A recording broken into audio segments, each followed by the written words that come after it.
Um,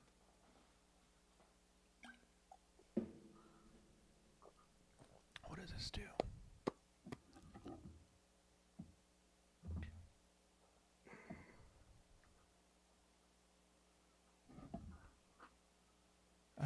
Okay. All right, let's try this.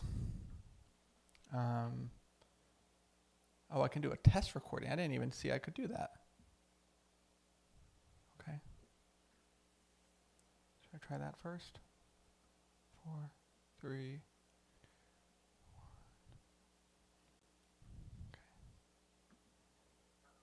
Hello, check, check, check. Test, test, test. Check, check. All right, say something. Check, check, check. Test 1, 2, 3. Okay. Records locally to computer, then uploads. Okay.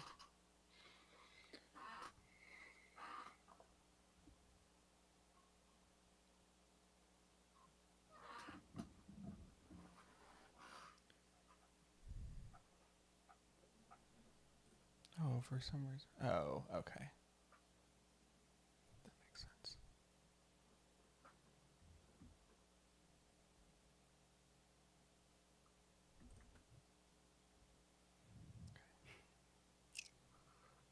Hello, check, check, check. Test, test, test. Check, check. All right, say something.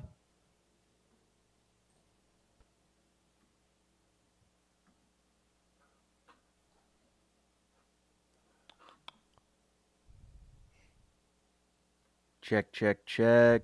Test Okay, 1, I think 2, that's 3. good. And test. All right, awesome. Here we go then. Start recording. You ready? Yep. Okay, 5.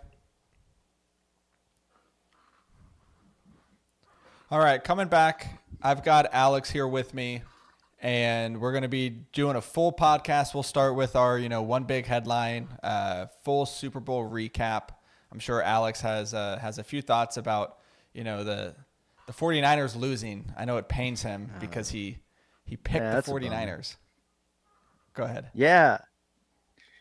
I picked the 49ers. You picked the 49ers, it worked out exactly how I wanted it to go.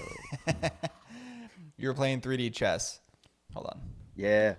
I didn't mind taking the Hold on, I stopped it. I just realized we ate a pesto pasta, and I got huge chunks of pesto. You're pretty grainy on my end anyway, so I can't even see it. Oh, really? Okay. Yeah. Hold on, I'll be right back. Yep. You go. Stop.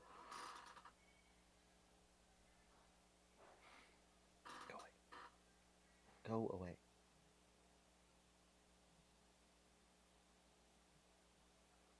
You ready for bed?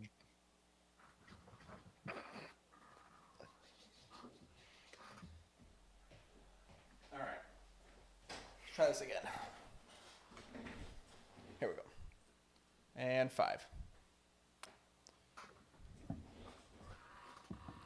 All right, coming back, I've got Alex here with me, and we're going to be doing the full podcast together. We're going to be doing our one big headline, full Super Bowl recap, and then Alex was actually at the game for the debut of PJ Washington and Daniel Gafford as Dallas Mavericks, and so Alex and I have hardly talked about kind of what that game was like and the atmosphere because I just want, raw takes and emotions about what it was like to be in the building. So we'll be definitely hitting that in the back half of this podcast. But before we get to any of that, we have had a bet contest that has been going on since week 1 of the NFL season all the way through the playoffs. And it's done. We know the results of it.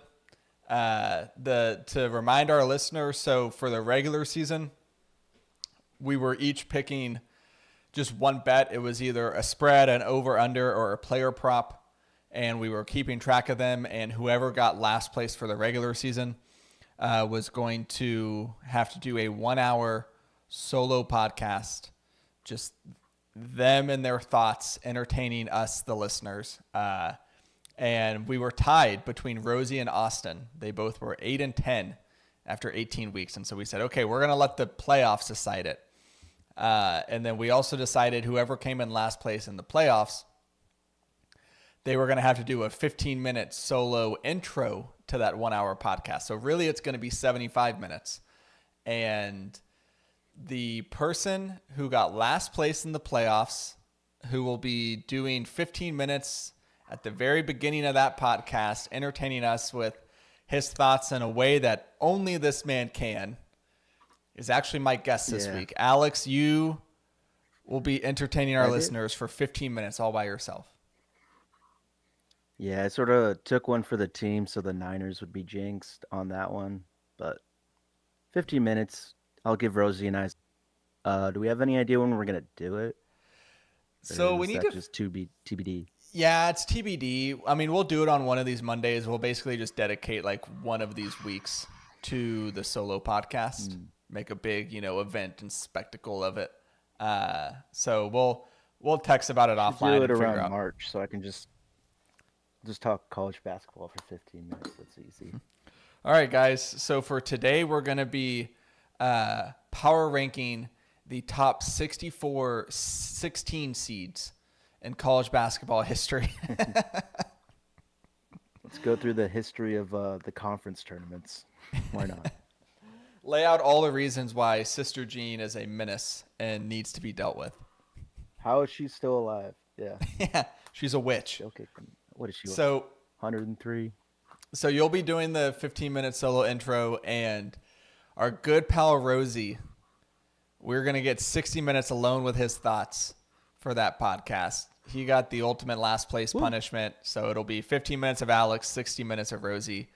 And listeners, I'm sure that you share in this sentiment, but I cannot wait. I am so excited for this. I think it's going to be just peak entertainment. So wanted to update everyone on that. All right. One big headline, Alex. What you got this week? I think my one big headline this week is a moment from last week's pod when Austin announced that the Mavericks were dead. We were down 12 points to the 76ers, came back and won that game. And then the next two games, we went wire to wire. We haven't trailed since. So Austin did it again.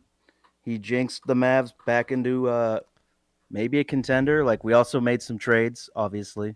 Just skipped over that part. But thank you, Austin, for waking the Mavs up. Austin's ability to jinx is like it's unlike anything I've seen. It's crazy. He has a gift. And now the Maybe Mavs it's 'cause just he's look a like world bastard. beaters. It's crazy. Something there. Yeah. Yeah. No, that's a good one. My one big headline, it'll be a good segue into the Super Bowl. It's just, I'm making a proclamation here that I am never, ever doubting Patrick Mahomes again. If Did you they see the odds for next year? They're plus 750. That's pretty good. I feel like you could just bet the Chiefs every year. Because if it's plus 750. Yeah, I mean, or just bet them every game. I bet you will win at least 65% of your money back. Yeah. Right? Yeah. I mean, I'm never, like, if they have a rough regular season, if they look like they're not a contender, I'm not going to be fooled. Yeah. Because they fooled me. They fooled Tom me Brady this. to Patrick Mahomes. Yeah, it was seamless transition. They fooled me this year. I was off on them. I'm like, no, they're not going to win a Super Bowl, and it's okay. Like, it's hard to go back to back. And then they said, actually, no, we are going to win a Super Bowl. They lost to the Raiders. Yeah. The Raiders kicked their butt in Arrowhead. Yeah, it was a weird season, but I'm never doubting Mahomes again. As long as he's quarterback, you won't see me pick against them in the playoffs. I just don't think I can do that. So yeah, until further notice. Yeah. I heard someone make this point which I've heard several people make this. It wasn't just one person, but you would rather lose picking on Mahomes than lose picking against him. And I think that's where I'm at. I'm just like, Yeah, if I pick them Yeah. and they lose, fine. But I'm not going to be on the wrong side. No Yeah, I chance. was doing the same thing with Brady in the latter part of his career when I first started sports betting online and stuff like that. Yeah. Just ride with Brady in the Sure. Yeah, playoffs, I mean, always. it's a good strategy. And now it's Mahomes. It's hard to go Yeah. against it. All right, let's talk the Super Bowl. So Chiefs 25, 49ers 22. The NFL season is all wrapped up. I want to spend some time talking about the actual game first, and then we can get into like some of the big picture things and all the narratives that come out of this game in a way that only the NFL can muster. But obviously Yeah. the big talking point is the Kyle Shanahan decision to take the ball in overtime. 49ers win the toss with the new overtime rules. Did you agree with this decision, Alex? I'm gonna say yes in the context of the defense was just out on the field for the 12 play drive that the Chiefs went on to get that field goal to make it to overtime, so they were a little gassed. And like I get the what people are saying, like why would you want to receive, like because you want to know what you have to do. You want to know what you have to do when you get the ball, sort of like in college when you defer. But Mm-hmm. just their defense was gassed, man. Like I don't think they wanted to put them out there back to back drives. You know what I'm saying? Wow. I did not expect this. I like it though. This we can have a good discourse here. That I mean, yeah, the defense was gassed, but you've got like And they had the commercial break between fourth quarter and overtime. Like they had some time to catch their breath, you eh, know? I mean, would we also be talking about this if they just went and scored a touchdown? Because then now they know what they'd have to do when they get the ball back if the Chiefs score, you know? Yeah. And if the Chiefs don't score, they win.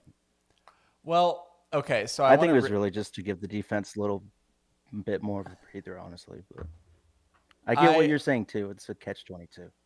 I want to read some quotes. This was from a piece by Lindsey Jones for The Ringer, and it was kind of all about this decision. And I mean, okay, so let me start by saying I think Kyle Shanahan is a very good coach.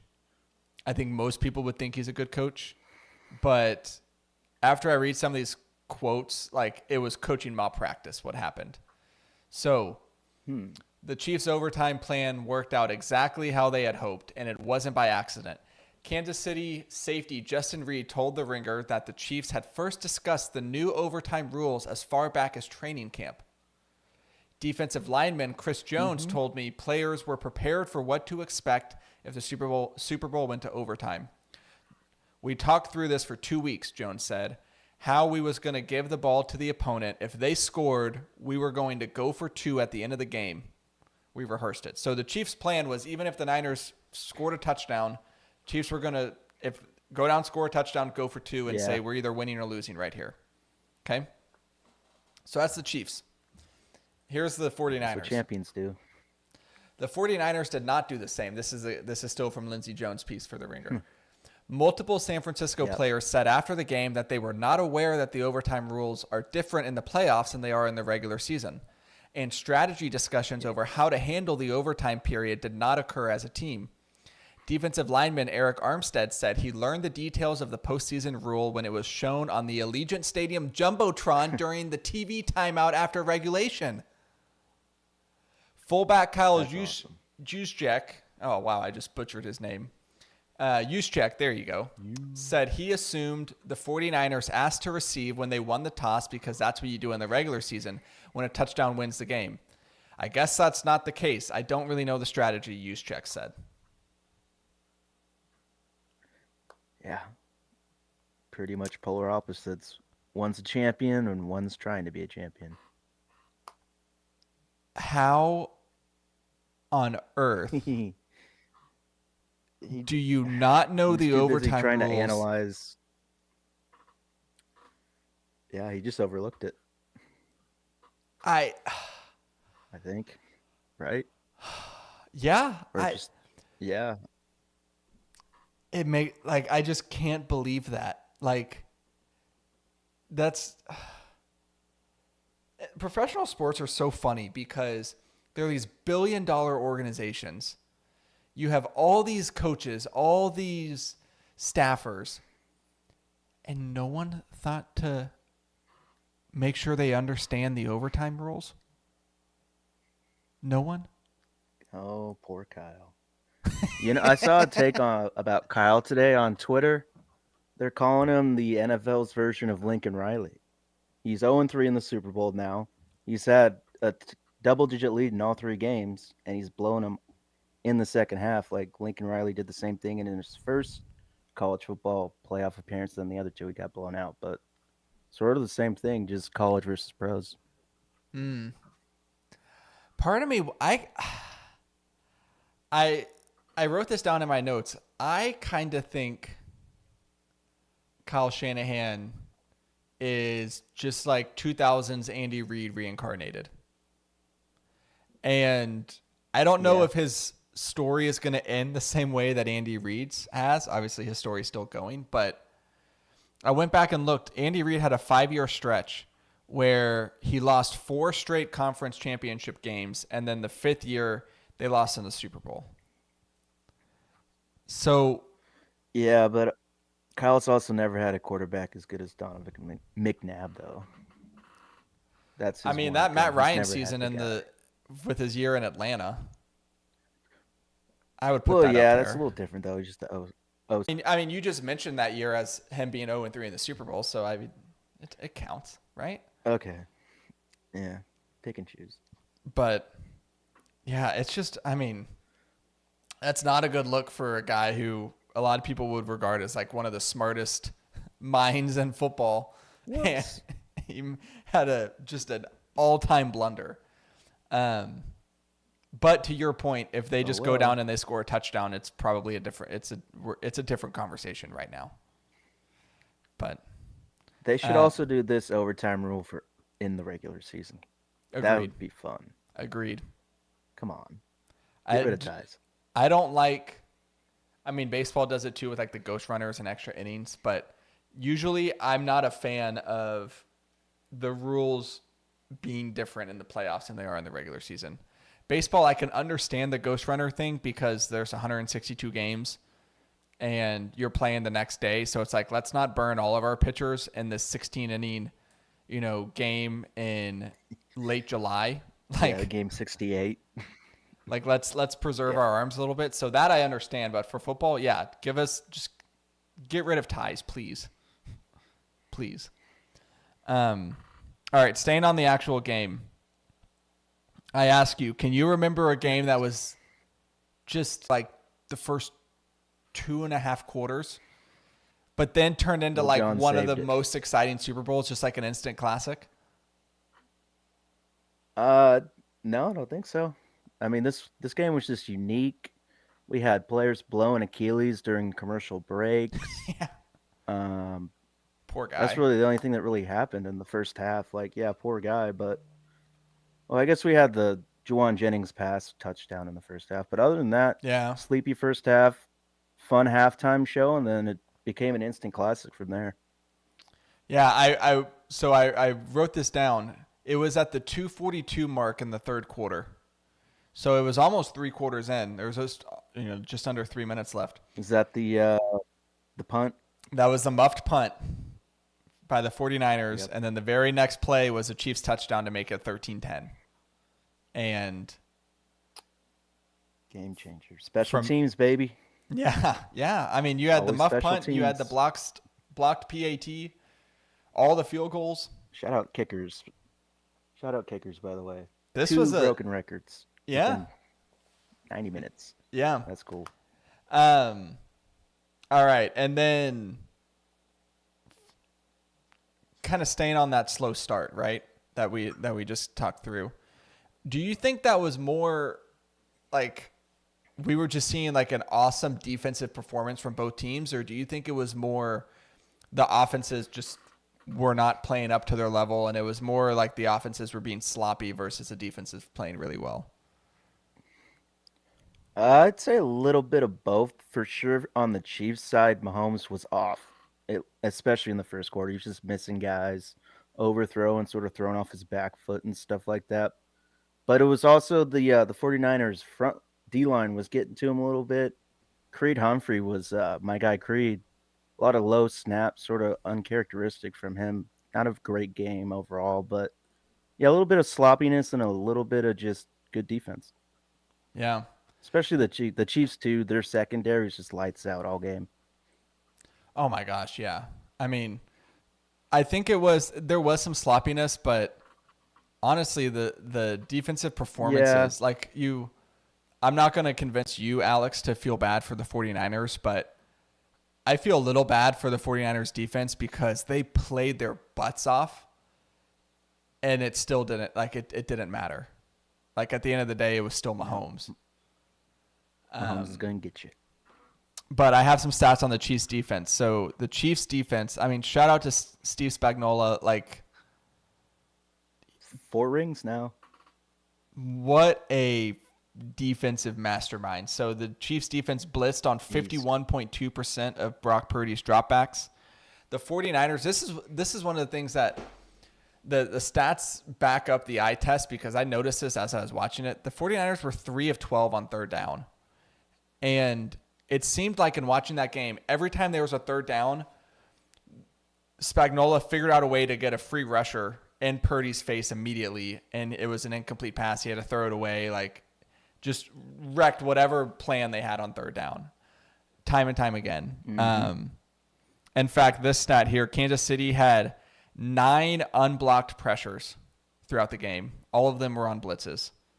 So 9 times they had a free rusher to the quarterback. That's scheme at that point. Like if you're disguising it that well, if you're confusing the offense like that, I think Spagnuolo, I wanna take some time here and kind of recognize him because everyone talks about Mahomes, everyone talks about Andy Reid, but this Chiefs team is not a dynasty without him.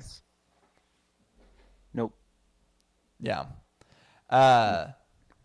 Okay, some big picture questions for you. Speaking of dynasties, is this Chiefs team a dynasty to you? Oh yeah. Yeah? It definitely. What is it? 3-5 now? 3-5. Yeah, I think the threshold is probably 3 in 5 years. Let's see what they do in the next 5 years to really cement a long legacy type dynasty. But right now, for sure, in this 5-year span, like the beginning of the 2020s, it's a dynasty. Yeah, I think so too. And I also did a little homework to see, okay, how many NFL dynasties have there been? And using kind of a similar criteria of what we're using now for the Chiefs, if you had to guess, in the Super Bowl era, so over the past 58 seasons, how many specific dynasties do you think we've had? Well, we got the 2010, the 2010s Patriots, the early 2000s Patriots. Yep. Probably the 90. Oh well, yeah, the Chiefs were a given, I thought, but probably the 90s Cowboys a little bit. Yep. They had 3. Okay, so you've so far you've named 4 of the 5 that I was able to find. I don't think you'll get the 5th one. 80s, late 90s 49ers, Jerry Rice, Joey Montana. No. So hint. Late 70s. Basically the second half of the 70s. AFC Steelers? team. Yes. Yeah, yes. The mean Joe Green and all them. Yeah, so that 1975 to 1980 Pittsburgh Steelers, they won 4 in 6 years. And it was... Yeah, that was Terry Bradshaw, right? Mm-hmm. It was 2 sets of back-to-back. So they went back-to-back, 2 years off, and then another back-to-back. So I would consider that a dynasty. The 90s Cowboys won 3 and 4 years. 2002 to 2005 Pats was 3 and 4. 2015 to 2019 Pats was 3 and 5, and then now the Chiefs at 3 and 5. Heck yeah. Crazy. I mean, we've they'll seen probably go 4 and 6. They got, yeah. You think they'll go back to back to back? Well, 4 and 6, like they might maybe not win it next year, but over the next 2 years, not to say they're not going to get one out of two. So Yeah, I that'd think be that's four an and easy seven bet. then. I mean, which would still be Oh, ridiculous. yeah. But Yeah. Every other year, sort of like the Giants in baseball back then. Low yeah, key. the Bruce Bochy, world champion. How about that? The even year thing, yeah. Yeah. Um. Yeah. This. I mean, I think you can't. I think you can't not say the Chiefs are a dynasty at that point. At this point, anytime you win, I think anytime you win No. three in a 5-year period, or in the Steelers' case, 4 and 6, like you have like you're a dynasty at that point. Like you get to three within Yeah, a short period of time. and Mahomes for his career is 3 for 6. So every other year he's winning a Super Bowl. That's a pretty good track, I Yeah, think. he's on good pace. He's on good pace. Um, all right, so where is Mahomes? Because I told you we're talking big picture. Where is Mahomes currently on the all-time list for you? Ooh. I You want me to go first? I think two. You I think think two? two, dude. I think so too. Yeah, just because I mean, three in such a quick span, like he's gonna get more. He's just basically Tom Brady reincarnated. Like, what more can you say? I think he's just behind Brady. I think he's ahead of Montana. I think he's ahead Yeah, of, the Elway Mannings and or all that. Manning, Marino. I mean, Marino, obviously Marino didn't win yeah, one, but yeah, I think he's second. yeah. Flacco. Eli. He's up Yeah, all the greats. Yeah. Okay. Andy Reid, where do you think he falls all time? Oh, top four and moving up quickly, I'd say. He's probably got another good 6 to 8 years to coach too. I think he's gonna move up fast on that list. That's the crazy part about it is I think you could go as low as 4. Like if you wanted to put, Chuck Noll or Joe Gibbs ahead of him, or even like a Bill Walsh or something, you could, but or even Don Shula, but he Reed's gonna coach for what, at least another 5 years, probably. Yeah, what is he? 65, I believe. Let me see. So that's only 70. Yeah, he's Like 65. Pete was 72 this year, so I think he can at least get to 72. That's 7 more years. Yeah, so if Reed coaches another 5, and let's say they win 2 over the next 5 years. So now So he's that's at five. 5 Yep. rings, one behind Belichick. But here's the thing: is like with Belichick, all of his success is tied to Brady. Andy True. Reid, he was a very good coach for the Eagles. He didn't win a Super Bowl, but he proved that he was a big part of the He success, got right? them. Yeah, he got them to a Super Bowl. That's something. Yeah. Yeah. Got them to, Like 5 Bill straight only did conference that with. championship games. Yeah, Bill only did that with one quarterback. So I see what Yeah. you're saying. So, all right, some Andy Reid stats for you. So he's now tied with Bill Walsh and Joe Gibbs with 3 Super Bowl rings, and he trails Belichick with 6 and Chuck Noll with 4. His 5 Super Bowl appearances ties Tom Landry and is behind Don Shula with 6 and Belichick with 9. And Belichick is still the leader in total playoff wins with 31, but Andy Reid is now second all time with 26. So he's only Second all 5 time. second all time. Wow. Okay. So, and he's only 5 And behind 5 behind. Belichick. So he get that. He get that in 2 years. Yeah. So especially with Bill, maybe done coaching for at least next year. Who knows after that? So, I mean, it's like It'll take a lot. It would take a lot for Andy Reid to surpass Belichick in a lot of people's minds, but Yeah, if they have it another sort of 5 years of coincides with dominance, the yeah, it sort of coincides with the Mahomes Brady race. It's the same thing. mm-hmm, yeah. And but Reid just has But obviously a yeah, much bigger head start because he's been coaching a lot longer. But yeah, man. I mean, Andy and we Reid. haven't even really talked about this is the Chiefs are going to get better in the offseason. Yeah, And that's scary. this was the Dang worst it. supporting cast, at least on offense, that Mahomes has had. Yeah, after I sort of was like done being happy about the Chiefs beating the 49ers and them losing, I was like, crap. They're going to get better in the offseason. And they're going I to mean, reload and be right back here. they could draft a receiver. They could go sign T. Higgins. Like, Oh, jeez. They get T. Higgins. That dude's big. Just throw it up to him. Oh, my God. yeah. It's over. Like, and the defense is young, and the defense is incredible. Like Pacheco's going to get better. Yeah. They're I going to wish get rid of Tony permanently. Two-time champion. Kadarius Toney.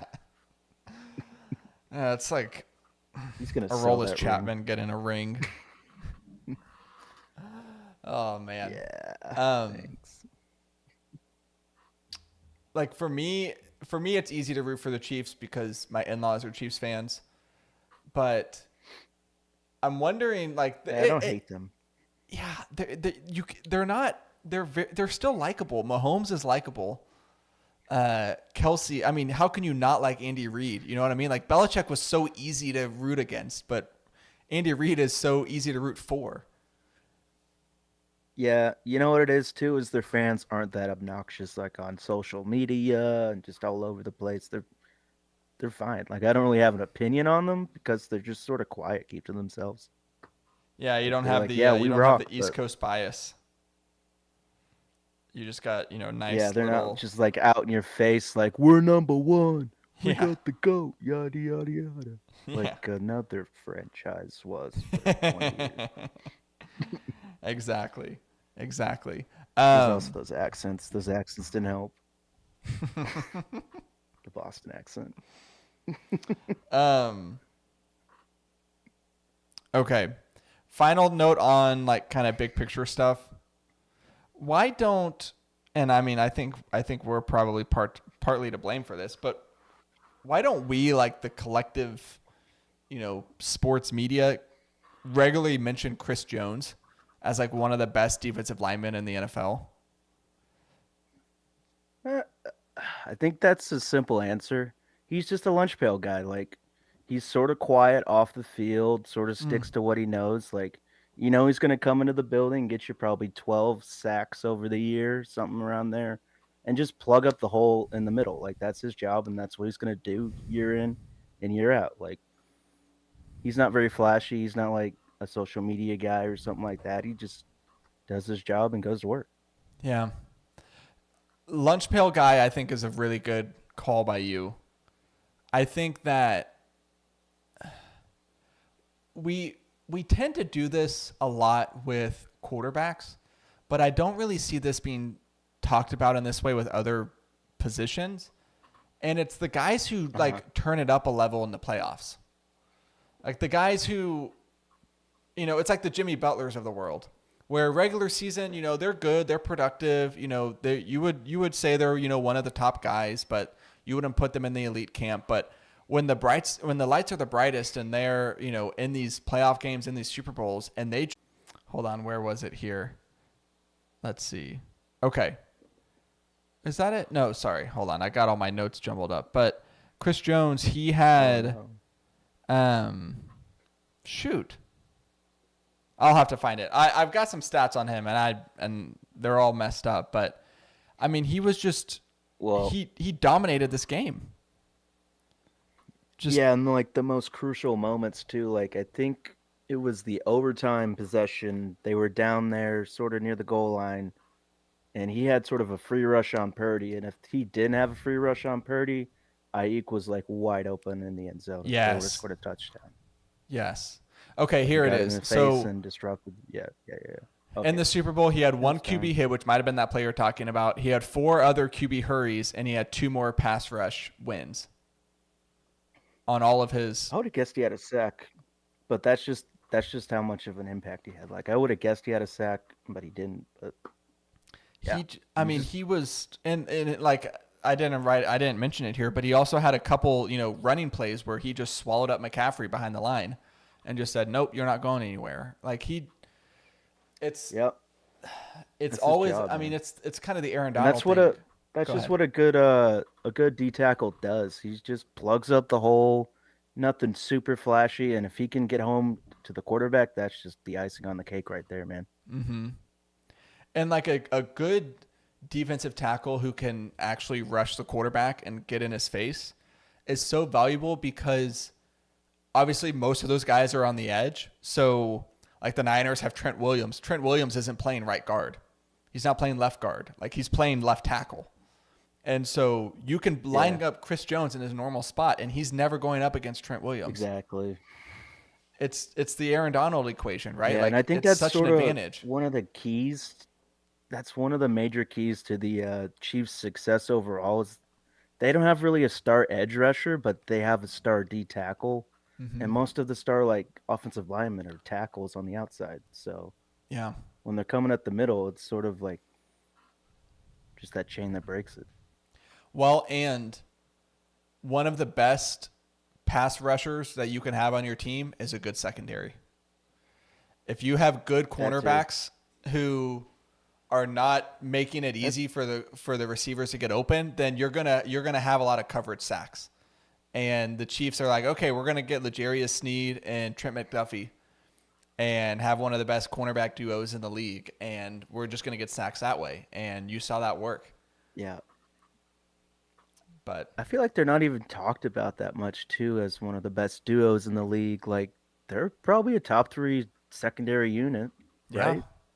yeah. I mean, there's all. I mean, But the duo and for the Jets, gets all the talk. But no, I mean, especially Snead, he only gave yeah, it and one they're sort of touchdown more all year, and flash. it was what against the Bills in the Yeah, playoffs. So yeah. I mean, that's just the playoffs. What happens? Josh yeah. Allen. All right. Last thing I had on this game, and then we can talk about our lovely Dallas Mavericks. Uh, the overall discourse won't reflect this, but I was impressed by Brock Purdy. I thought he played really well in this game. Yeah, I was gonna say that too. The only thing though is he did have a couple picks dropped. There was Mm-hmm. that, but overall, didn't really make a ton of mistakes. Kept him in the game. One more thing I do want to add: George Kittle, what are we doing? 2 receptions for 4 yards. That's Mm-hmm. probably a little bit on Shanahan too, but figure out how to get that guy involved. Come on, he's a weapon. Use him. Like I don't. Like I've seen Yeah, George Kittle play live. That dude is a freaking beast, and I just don't understand how you can't get that guy more involved in the Super Bowl. Come on, you're supposed to be like this crazy offensive genius. Think of something. I don't know. especially when Debo went down for a couple series, and like he came back, but he That was too. Yeah. obviously still hurt. Like that's that's one of the things that I respect about the Chiefs so much is they just play to their strengths.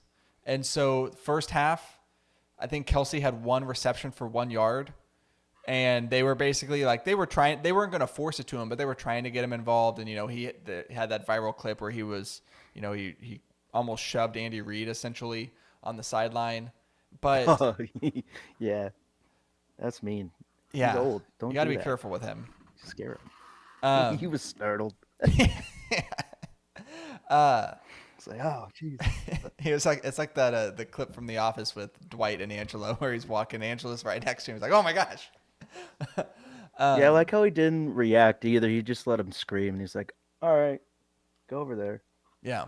Just keep But then in the coaching. second half, they're like, no, okay, we're gonna have Kelsey touch it multiple times every drive, and shocker, it worked. Exactly. Yeah. Crazy, right? Halftime adjustments. Some coaches make them, some don't. Yeah. Well, and it was like the 49ers, they weren't getting anything going on the ground with McCaffrey. I mean, I think McCaffrey averaged, 3 yards a carry or something. And they continued to Yeah, just go ahead. I was gonna say, like, if you look at like the box score and stuff, you'd be like, "Oh, he had an okay game," but it was just because they kept giving him the ball. Like he Yeah, wasn't he really had breaking 25 anything. carries Like, or something?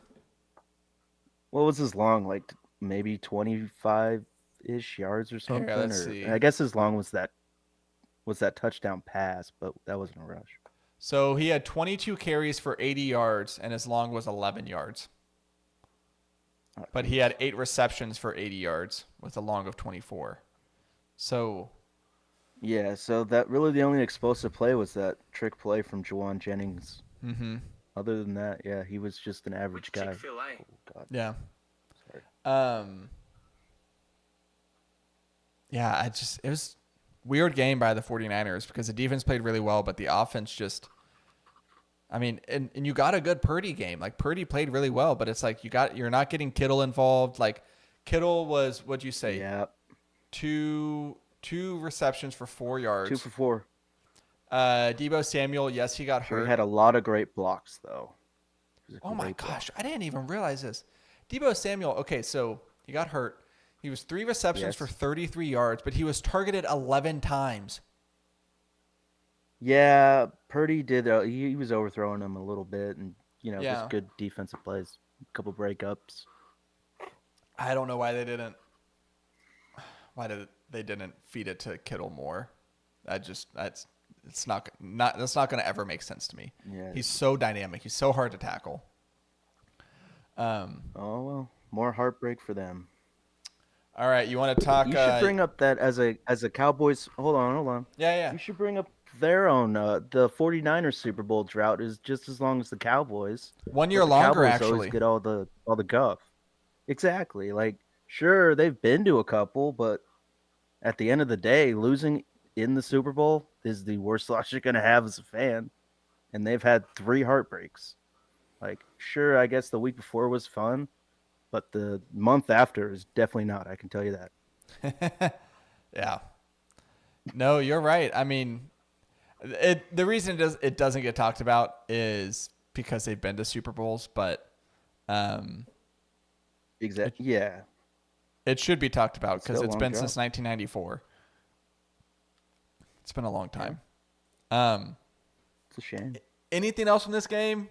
Thoughts on the commercials? Thoughts on the halftime show? Thoughts on Mr. Tony Romo? Halftime show was cool. Some people have been giving Tony Romo some guff and stuff. I thought he was fine. I didn't find him super annoying. I just like him and Jim. I think they're a good team. I enjoyed them. I thought Romo was fine. I mean, we were doing like a Super Bowl party, so people were talking, so I wasn't locked into everything he was saying, but from what I heard, I thought he did a fine job. Commercials were pretty much unrememberable or whatever, but the Dunkin' Donuts one was pretty good with Ben Affleck and Matt Damon, Tom all the Brady, Boston and guys. Tom Brady. That one was really That was good. fun. Also the one where everyone was impersonating Christopher Walken. That was awesome. Yeah, I like that one too. So I have 2 complaints on the commercials. One, I don't like that a lot of these get released beforehand. Yeah, I personally stayed away from that. I wanted to be like fully surprised. Yeah. And 2, these movie trailers where they give you like 20 seconds and then they say full trailer out now online. It's like, dude, no, give me the full trailer now. I'm not going to go pull up my phone during the Super Bowl. What are you doing? Yeah, what the heck? I don't like that trend. It just, I'm against that. But overall, it was a fun game. They just want. Yeah. It was good. And you got to see the 49ers lose, so you're happy. Oh, yeah. Another year of miserableness for them. Always a good thing. So the Cardinals haven't won the Super Bowl in ever, right? Arizona? No, they haven't. So it's just you and the Rams in this century. Yeah, since the NFC West was made in 2002, like the Seahawks used to be in the AFC, so when they made the Mm, NFC West, only the Rams and Seahawks have won a Super Bowl okay. since the inception, Gotcha. Gotcha. Okay. which is yeah, All right. You want to that's talk? awesome. You want to talk some Dallas Mavericks? Some Dallas Mavericks. Perfect. All right. Before we Heck do, yeah, dude. let's tell our good friends, or let's tell our lovely listeners about our good Oh friends yes. over at Liquid IV. I'm scrolling through their website right now, Woo. and there are just Oh too yeah. many flavors. Like I don't know which ones to try next. Do Like they I have got any this. new flavors? Um, Anything new? I'm looking to see if they've got any new releases, but let's see here. That's a good question. I mean, they've got like a promo right now for Valentine's Day where they're like highlighting kind of all their like most loved flavors. So let's click on that and see. We've got the apparently pear is a big favorite. The white peach, which is sugar free. I've had that one. I can speak to that. Um, you Yeah. also sugar free green grape. I haven't tried, but I should try that because I do like grape flavored stuff. But golden cherry, that sounds strawberry lemonade. I mean, it goes on pina colada if you're into that. If you like pina coladas, then you can order Liquid IV. Heck yeah. Boom, yeah. Uh, Woo. we love Liquid IV. It hydrates you twice as fast as water alone, has 3 times the electrolytes of traditional sports drinks. And you can go try Liquid IV today and get 20% off when you go to liquidiv.com and use code MTC at checkout. That's 20% off anything you order when you shop Better Hydration today using promo code MTC at liquidiv.com. Okay, our Dallas Mavericks uh, Yes. made 2 big trades. I covered a lot of them in Before I do, I mentioned it at the top that Okay. you were in attendance for the awesome game against the Yes. Oklahoma City Thunder. So just I'm gonna clear out for you. What was it like? Tell me all about the atmosphere, your experience. Just take it wherever Man, you want. the vibe. And I was like, I don't know what I'm gonna do today. Super Bowl's tomorrow. I sort of want to just skip through this day. Oh, the Mavericks are home. I didn't know they were actually going to be home when they had this game scheduled. I thought for some reason they were going to be in OKC, but 2 o'clock tip off. Went ahead, got a ticket, drove up to the game, and so first quarter started, and I think we hit our first five threes. Not a bad start, and then about 5 minutes into the game, they sub in Daniel Gafford and PJ Washington. The crowd gets up, standing ovation for both guys. I love the move of not starting them immediately and then bringing them both in at the same time so they get that type of recognition from the fans. Mm-hmm. And it was also sort of a recognition for Nico too for going and getting these guys. Like he got some of that standing ovation was for him as well. But they Mm. come in and are just immediately affecting how we play defensively, offensive rebounds, lobs. Their both baskets, their first baskets were lobs from. Were they both from Luca or was one from Kai? I can't remember. I think they both were from Luca. Okay, but yeah. Anyways, that's one of the reasons we brought him in. Just transition, fast Oh, breaks, throwing it up, moving the ball around. Like we have five dudes now who can sort of create their own shot when they're around each other.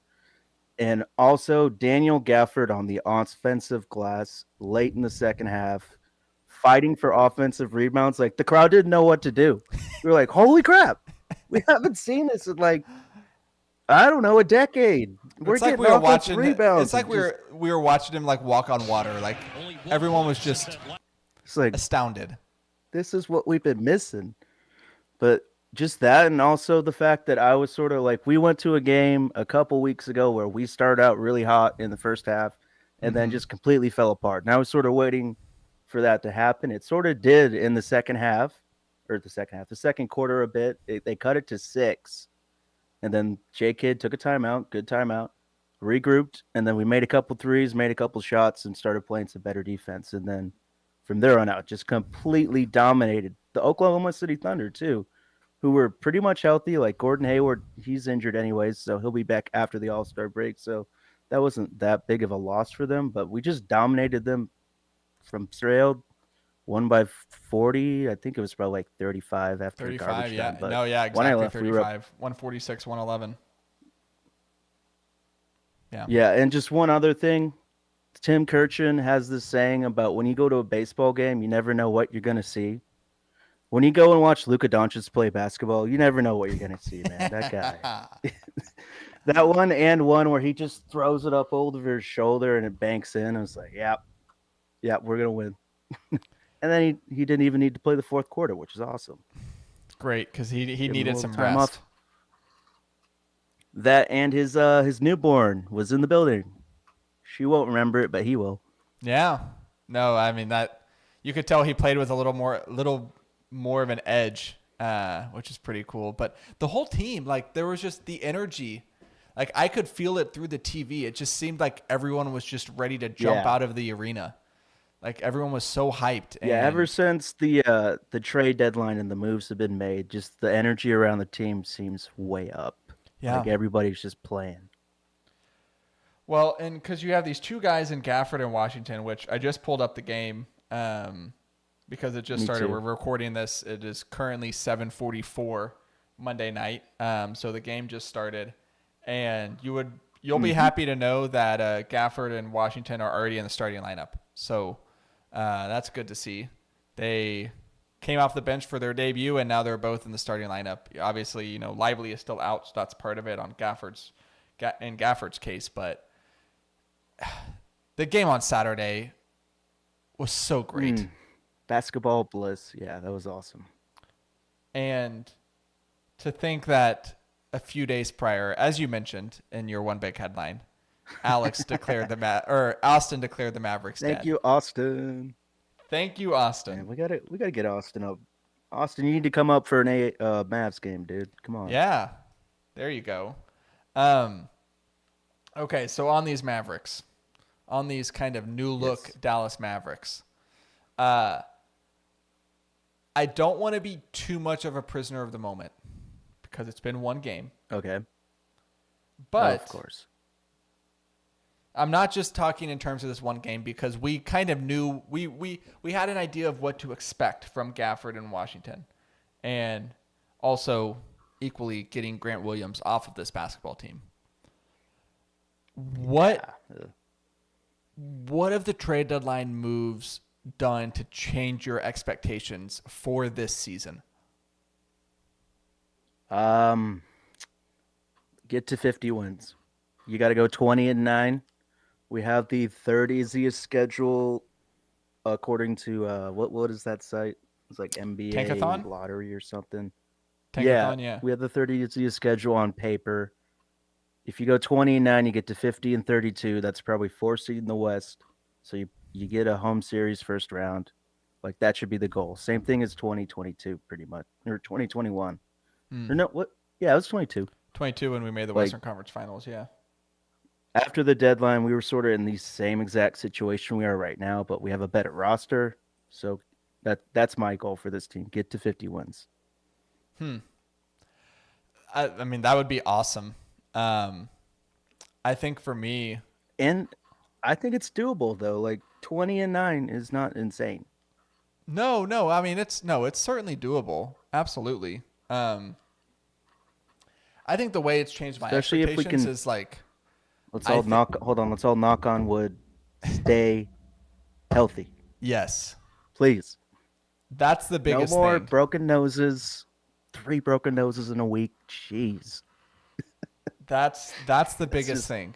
If this team is healthy, because it's funny, like I feel like I've heard today like a couple national guys actually give the Mavs some credit and be like, no, this team's actually like going to be really.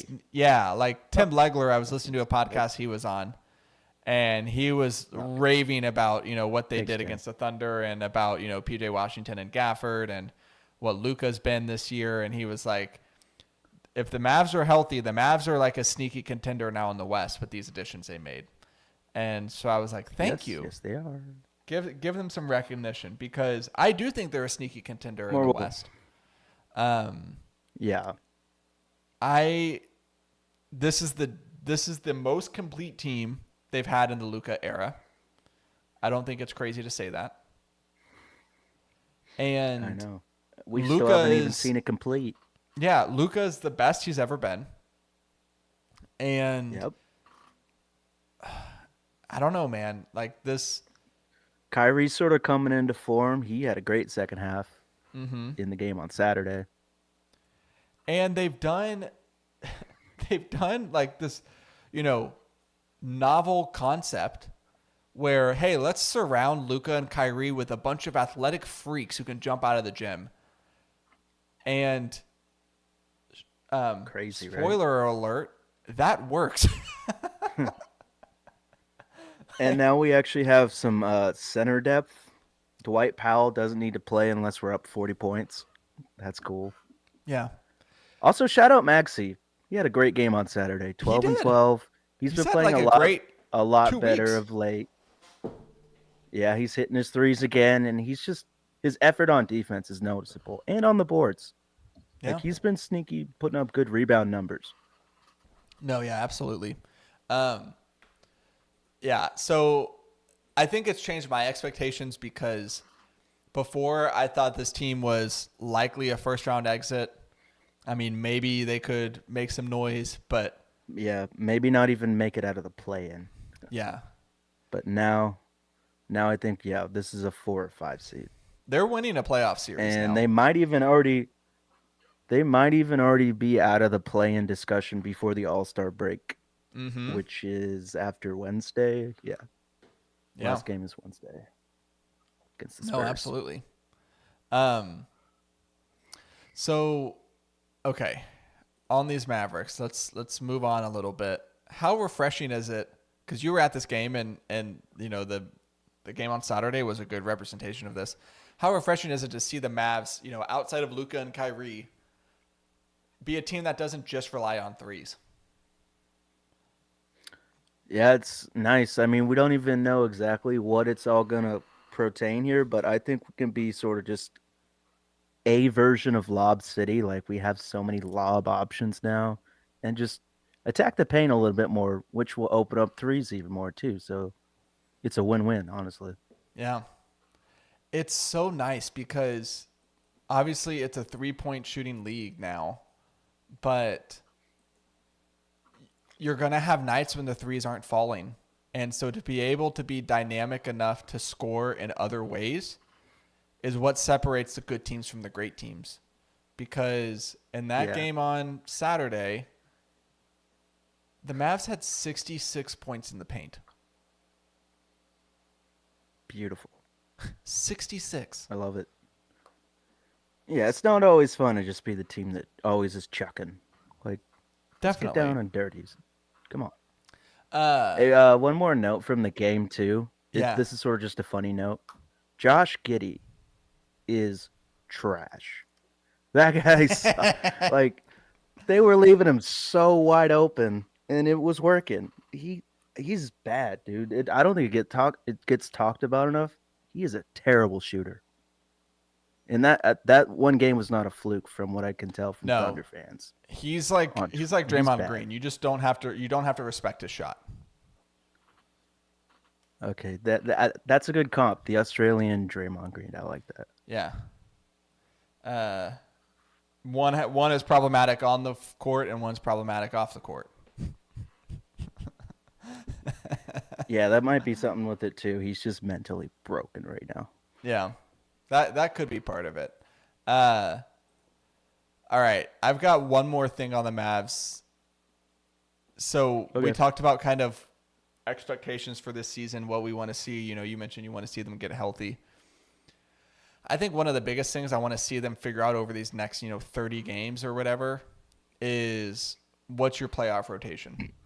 Because the Mavs are basically 10 deep. Yeah. Because if you just say, okay, top 10, Luka, Kyrie, and then, in whatever order, Derek Jones Jr., PJ Washington, Derek Lively, Tim Hardaway Jr., Josh Green, Maxi Kleba, Daniel Gafford, and Dante Exum. but you don't play 10 Yeah. guys in the playoffs. You play 7 or 8. So 9 or 8. let's go with like an 8-man rotation. I want to see them figure out of that kind of cluster of wings of the, Josh Green, Dante Exum, Maxi Kleba, Derek Jones Jr. Like, who are the 2 of those 4 that you can trust and surround, fill out the rest of the roster that way. But if I'll ask you, we can kind of, project out a little bit. If the playoffs started tomorrow, what would your 8-man rotation look like? All right, so I'm going Luka Kai, PJ Gafford. That's 4. Crap. Why am I blanking? So Luka, Kai, Josh Green, there we go. PJ Gafford, Josh Green. So that's your Green. starting 5. So That's my now, starting 5, and then coming off the bench, we got Timmy, Lively, and Exum. Exum over Derek Jones Jr.? Probably. It's tough though. I think know, that's man. totally matchup dependent. Okay. Because All right, both guys I are a can little see bit that. different. I think they just go 10. Keeps more guys fresh. Like, I don't see why they can't extend it by 2 guys. Like, I also could see just them who's doing got that the for hot the hand, wings stuff like that. Yeah, I could see them doing that for the wings because, like, think back to the Western Conference Finals run. They just, like, ran Dorian Finney-Smith and Reggie Bullock under the ground. Exactly. Yeah. The Bang Bros were dead by May. Yeah. So if you say no, we're gonna use a little deeper rotation, and maybe we shorten it up as the playoffs progress, but we want to keep these guys fresh. I don't hate that because they're all kind of similar levels as far as skill and ability goes. So I would be okay with that. Yeah, I say it's really just up to Jason Kidd and sort of how he feels it out and what's going on game to game, Yeah. Anything else on the Mavericks? No, it's just exciting to be excited about the Mavericks and basketball going forward here. It really is. No, it really is. Okay, well, that is going to do it for this week's episode of Making the Call. Thank you, of course, to Alex for joining this week. Thank you to all of our lovely listeners, whether you tuned in on YouTube, whether you tuned in on Spotify or Apple or wherever you get your podcasts. The dad joke this week. The other night, the waiter approached me and asked, "Do you want a box for your leftovers?" And I said, "No, but I'll wrestle you for them." I like that one. You like that one? Simple but funny. Yeah. No, but I'm more of a ground and pound. Okay. Yeah, I'll take you on in jiu-jitsu for those leftovers, but no boxing. Yeah, I'm not a striker. Yeah, I'm not a striker, exactly. Well, that's going to do it for this week. We will be back next Monday talking about something. We're in the off season now. We can really just kind of go crazy with the topics. College basketball? Yeah, let's do it. Yeah, sure. I guess. Too early preview, I guess. Something Hold like on. that. Let's look at the what's been going on. Let's look at the slate for next Saturday. What's that look like? Do we have a good upcoming? Every Saturday from here on out's probably like really good. We're in the heat of it. Texas at Houston. Marquette at Duke's UConn. gonna beat Wake Forest. Ooh. Marquette at UConn. Kansas at Oklahoma. Kentucky at Auburn. Yeah. All right. There's some good games. Yeah. We can talk some college basketball. We'll talk about a number of different topics next week. So make sure you tune in for that. Hey, Stars. I vote Stars. The Stars may be the best team in the Metroplex going right now. Not the defending champions? Besides, obviously, well, yeah, but like, okay. Just get going. You know what I mean? All right. Like they're next up. All right. We might, yeah, we could do some Stars talk. I could freshen up before then. Is Trent on next week? He's not. I think next week might be just like this week, might be more of you and me. But we'll get all that Okay. figured out. We'll get our topics and all the stuff we want to talk about figured out. We might even do some non-sports topics. Maybe we just go back and forth and name our TV favorite draft. Breaking Bad episodes. Who knows? So Ooh, Breaking Bad draft episodes. Oh. it's a fly episode, a 1 seed. No, the fly episode is like the 12 seed that just goes to the Final Four. It's Florida Gulf Coast. It just is. Yeah, You don't Lob expect City. it to just Here bat in they 1,000. Yeah. Or dunks. Yeah. Yeah. They're just electric for 2 weeks. All right. That'll do it for this week's episode. I hope everyone has a fantastic rest of the week, and we will see you next time. Boom. All right. Awesome. Good job, buddy. That was fun. So that ate into a lot of our free trial. So I guess you'll know if we're going to use this next week or not. Yeah. This week was trying it out, and if I like it, then I'll pay for it, and we'll do full systems go next week. So, all right. I will see you later, dude. Thanks for hopping on this go week. Mavs. Go Mavs. All right, see you.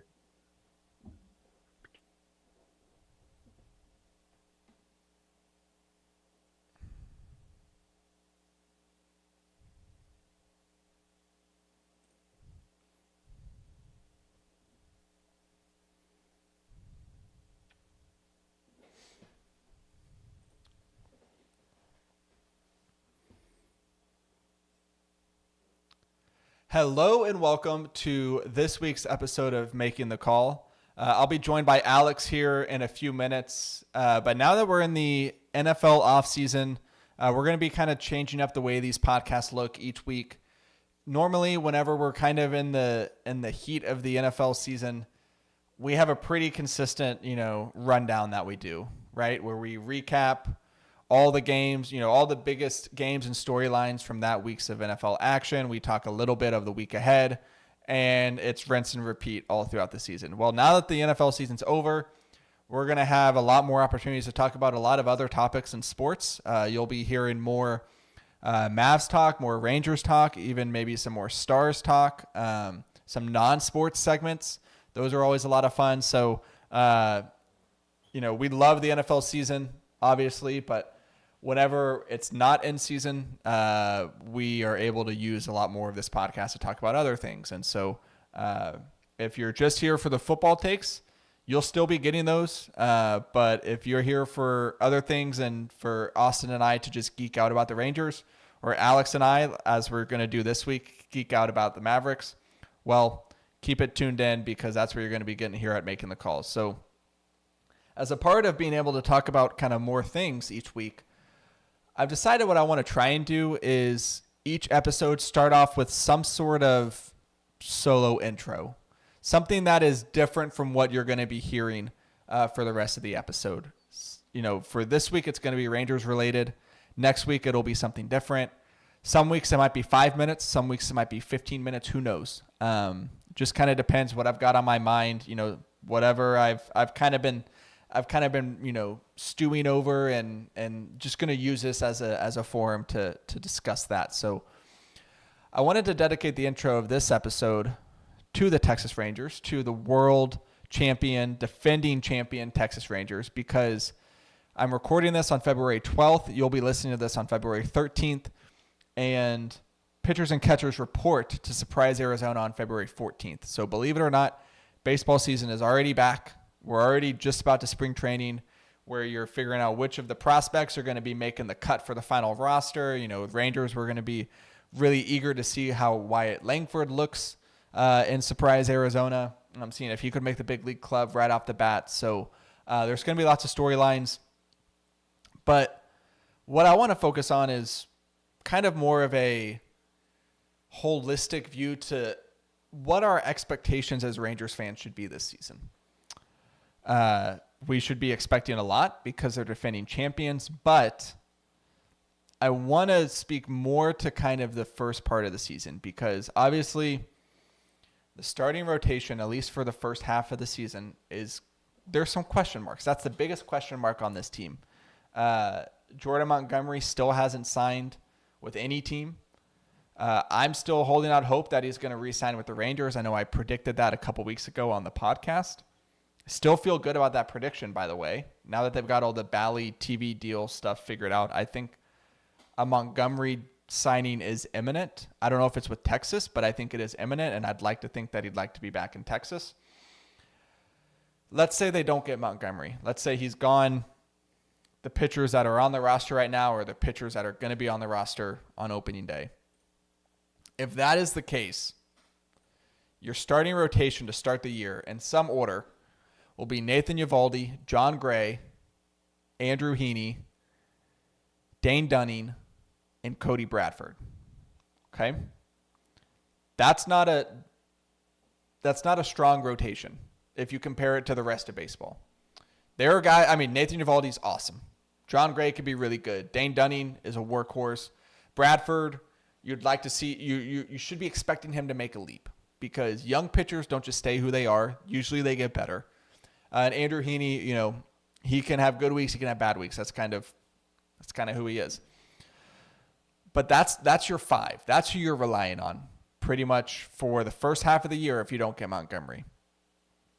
The Rangers are hoping that at some point in June or July, you're getting Max Scherzer, you're getting Jacob deGrom, you're getting Tyler Mahle in some capacity. Maybe you're getting two of those guys back. Maybe you're getting all three. Maybe you're just getting one. Maybe one comes back in June, one comes back in July, and another one comes back in August. In some capacity, by early to mid-June, you should be getting some production from those guys.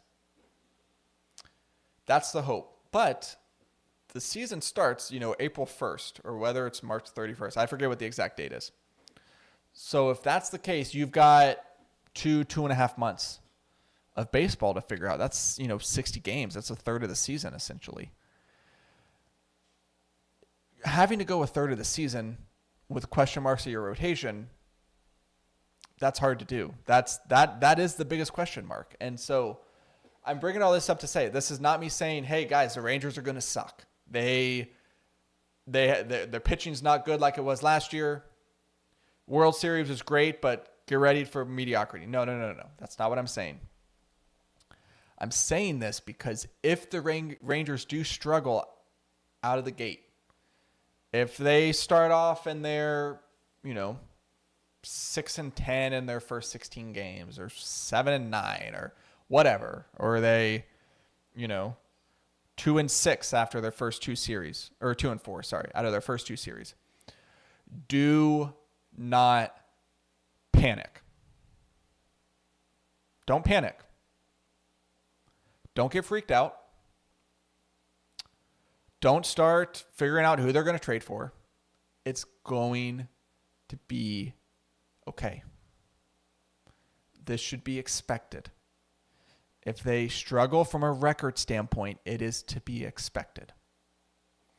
In their first 23 games of the season, they will play the Astros 7 times, the Braves 3 times, the Rays 3 times, and the Cubs 3 times. The Cubs are the first series of the season.